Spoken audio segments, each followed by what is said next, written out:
Assalamualaikum warahmatullahi wabarakatuh. Kami dari kelompok 3 yang beranggotakan Rizkayanti dan Kurniasih Handayani akan mempresentasikan materi tentang dasar hukum inovasi keuangan syariah.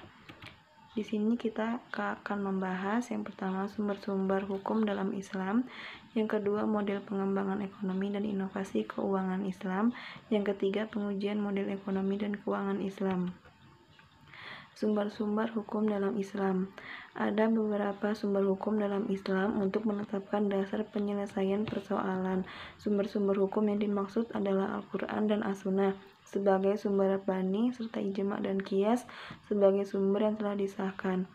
Adapun yang dimaksud Al-Quran dan As-Sunnah sebagai sumber rabbani yaitu bahwa Al-Quran dan As-Sunnah pada hakikatnya sama-sama wahyu dari Allah Subhanahu wa Ta'ala. Jumhur ulama berpendapat bahwa sumber hukum dalam Islam adalah Al-Quran, As-Sunnah, Ijma' dan Qiyas. Sedangkan sebagian ulama berpendapat hanya 3, yaitu Al-Quran, As-Sunnah, dan Ijtihad. Sekalipun dalam dua pendapat di atas terlihat seperti ada perbedaan, dalam penyataan pelaksanaannya akan berjalan secara harmonis jika masing-masing ijma', qiyas, dan ijtihad itu dipandang sebagai metode. Atau dengan kata lain, bahwa ijma' dan qiyas itu bisa dikategorikan sebagai metode dalam pelaksanaan ijtihad. Kelima, sumber hukum tersebut dapat dikelompokkan ke dalam dua kelompok besar, yaitu sumber hukum primer dan sumber hukum sekunder dan tersier. Yaitu yang pertama, sumber hukum primer ada Al-Quran. Al-Quran yang telah disampaikan kepada umat manusia jika dilihat dari kandungannya dapat dibagi menjadi dua bagian, yaitu pertama ada ayat-ayat yang sudah mengatur hukum secara jelas dan terinci yang tidak memungkinkan untuk penafsiran lain, namun hal ini berlaku dalam jumlah yang sangat terbatas. Kedua, ayat-ayat Al-Quran masih banyak yang secara implisit mengatur dan menjelaskan secara garis besar saja. Ayat yang demikian ini tentu masih memerlukan penjelasan, penafsiran, dan penjabaran secara rinci oleh Nabi Muhammad SAW dan para pengikutnya. Hal ini sejalan dengan apa yang dikemukakan oleh Manan bahwa Al-Quran tidak memperlengkapi secara jelas dengan kaidah-kaidah hukum. Sumber yang kedua yaitu As-Sunnah. As-Sunnah sebagai sumber hukum primer kedua di dalam Islam. Dalam konteks hukum Islam, sunnah secara harfiah berarti cara, adat istiadat, kebiasaan hidup mengacu pada perilaku Nabi Muhammad SAW yang dijadikan teladan. Sunnah sebagian besar didasarkan pada praktik normatif masyarakat di zamannya.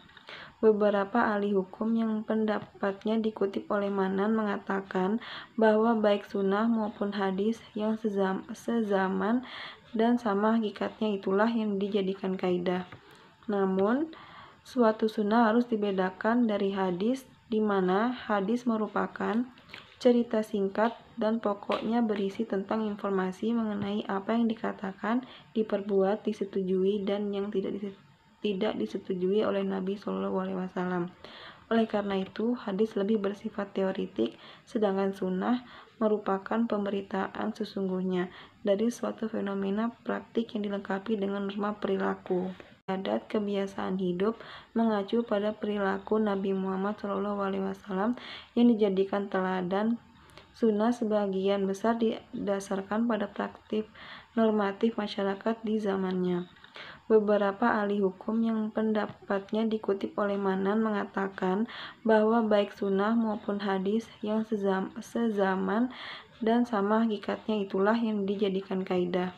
Namun, suatu sunnah harus dibedakan dari hadis, di mana hadis merupakan cerita singkat dan pokoknya berisi tentang informasi mengenai apa yang dikatakan, diperbuat, disetujui, dan yang tidak disetujui oleh Nabi SAW.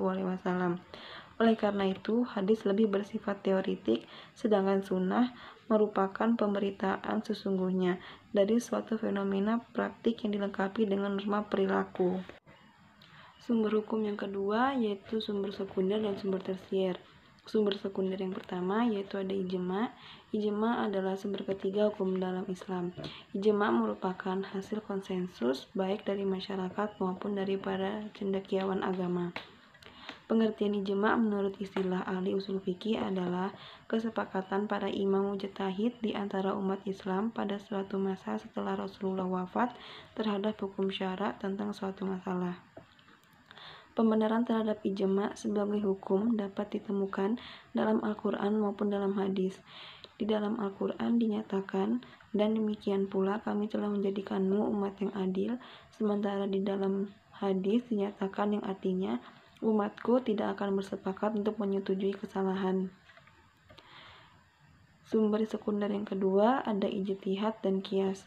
Secara teknik, ijtihad berarti meneruskan setiap usaha untuk menentukan sedikit banyaknya suatu persoalan syariat. Pengaruh hukumnya ialah pendapat yang diberikan mungkin benar walaupun mungkin saja keliru. Dengan kemajuan peradaban manusia, persoalan-persoalan baru bermunculan yang menuntut pemecahan dari konteks hukum syariat. Akibatnya hukum Islam berkembang sesuai dengan keadaan yang selalu berubah, sementara di pihak lain, cakrawala mental dan intelektual juga meluas dengan kemajuan ilmu pengetahuan manusia. Berdasarkan fenomena tersebut, maka untuk menghadapi hal-hal yang baru timbul, harus ada usaha untuk mencari, menganalisis, dan menggali dasar-dasar yang sesungguhnya. Namun, jika tidak terdapat di dalam Al-Quran dan As-Sunnah, diperbolehkan untuk menganalisis persoalan tersebut melalui pola pikir, terutama diarahkan pada tujuan-tujuan maupun asas-asas pokok perundang-undangan Islam. Berkenaan dengan qiyas, Manan memberikan komentar, qiyas adalah memperluas hukum-hukum ayat kepada persoalan yang tidak termasuk dalam bidang syarat-syaratnya. Sementara menurut ahli hukum, perluasan hukum melalui analogi tidak membentuk ketentuan hukum yang baru, melainkan membantu kita untuk menentukan hukum. Model pengembangan ilmu, ekonomi, dan inovasi keuangan Islam. Untuk menemukan kebenaran dari manusia tidak dapat lepas dari model penemuan kebenaran empirik sensual, kebenaran logik, kebenaran etik, serta kebenaran muamalah dengan alam dan antara manusia. Hal ini berarti aspek ilahiyah dan insaniyah dapat terus kita kembangkan dengan menggunakan nas sebagai ayat, isyarat, hudan, ataupun rahmah. Hal ini berarti pula bahwa dari keseluruhan kawasan tersebut, manusia memiliki kebebasan untuk mengembangkannya, sejauh tetap dijaga koherensinya dengan nilai ilahiyah integratif. Di sini ada 3 model yang ditawarkan untuk diimplementasikan dalam pengembangan ilmu Islami, yaitu model yang pertama adalah model postulasi. Model ini dibangun dengan kerangka deduksi. Pijakannya berawal dari konsep idealisasi. Model ini berangkat dari konsep idealisasi yang meliputi konsep idealisasi teoritik, konsep idealisasi moralistik, dan konsep idealisasi transdental. Model postulasi dalam ekonomi Islam dapat masuk dalam konsep idealisasi transendental karena bertolak dari aksioma, postulat, hukum, nas, atau konstruksi teoritik holistik membangun keseluruhan sistematika disiplin ilmu itu. Model ini akan lemah konstruksinya bila postulasinya dirumuskan atau dibangun secara a priori atau spekulatif, dan akan kuat bila dibangun lewat penelitian empirik atau lewat proses berpikir reflektif. Model yang kedua adalah pengembangan multidisipliner dan interdisipliner. Model ini adalah cara bekerjanya seorang ahli di suatu disiplin dan berupaya membangun disiplin ilmunya dengan berkonsultasi pada ahli-ahli disiplin lain. Untuk membangun teori keuangan Islam, seorang ahli hukum berkonsultasi pada ahli kebudayaan, ahli sosiologi, ahli hukum, dan lainnya. Keputusan konsep mana yang diambil terserah kepada ahli keuangan yang bersangkutan. Model inilah yang dimaksud model pengembangan multidisipliner. Adapun yang dimaksud dengan kerja interdisipliner adalah cara kerja sejumlah ahli dari beragam keahlian dan spesialisasi untuk menghasilkan secara bersama atau membangun suatu teori atau merealisasikan suatu proyek. Kerja multidisiplin membangun disiplin ilmu ekonomi yang islami. Misalnya akan tepat bila bersangkutan sekaligus memiliki kompetensi dalam disiplin ilmu keuangan dan ekonomi dan ilmu agama. Dengan kompetensi yang mencakup tersebut merupakan modal terbaik untuk membangun suatu disiplin ilmu menjadi islami. Pengujian model dan ekonomi dan keuangan Islam. Ekonomi merupakan studi tentang perilaku manusia yang berkaitan dengan pengalokasian sumber daya dalam rangka memenuhi kebutuhan. Bagaimana manusia memenuhi kebutuhan pengalokasian sumber daya tersebut sangat tergantung pada sistem nilai yang mengatur perilakunya. Teori keuangan Islam yang berorientasi pada cerita atau membangun teori ekonomi yang syarat nilai reliable bagi siapapun yang terkait dengan kajian teori keuangan. 1. Prinsip ekonomi dan keuangan dalam Islam. 2. Syariah dan prinsip ekonomi dan keuangan dalam Islam. 3. Nilai Qurani dan hukum syariah. 4. Modeling ekonomi dan keuangan dalam Islam. 5. Interaksi hukum syariah dan hukum tabi.